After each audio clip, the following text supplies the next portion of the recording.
Saja dikonfirmasi oleh Kapolres bahwa akhirnya disetujui pemakaman dilakukan secara kedinasan.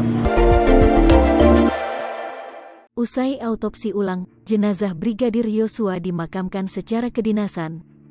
Setelah proses autopsi di RSUD Sungai Bahar selesai, jenazah Brigadir Nofriansyah Yosua Huta Barat akhirnya dimakamkan dengan prosesi kedinasan, Rabu, tanggal 27 Juli tahun 2022.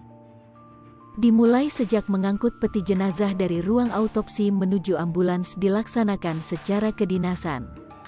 Terlihat beberapa pasukan melakukan upacara penghormatan untuk Brigadir Yosua. Beberapa pasukan dengan kelengkapan senjata berada di kedua sisi, kanan dan kiri. Foto Brigadir Yosua dibawa oleh satu orang pasukan di barisan paling depan. Dilanjutkan dengan dua orang yang membawa karangan bunga. Setelah itu peti jenazah diangkut beberapa pasukan dari dalam ruang autopsi menuju ambulans yang berada di pintu keluar. Ambulans yang membawa jenazah langsung bertolak dari rumah sakit menuju pemakaman.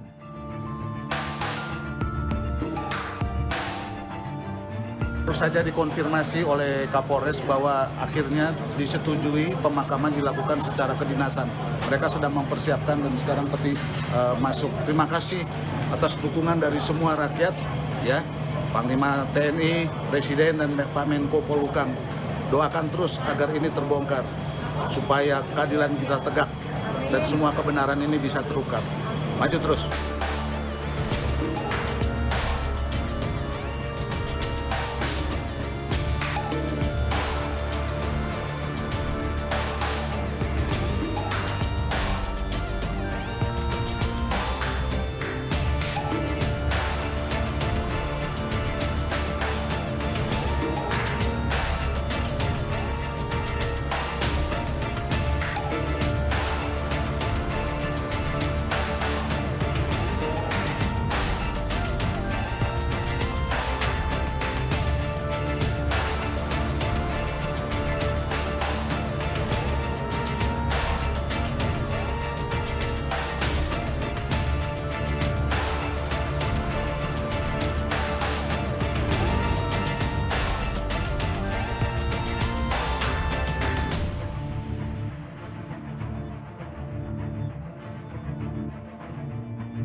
Hai pemirsa Sri Popo TV, jangan lupa komen, like, dan subscribe, serta tonton terus berita-berita terupdate lainnya ya.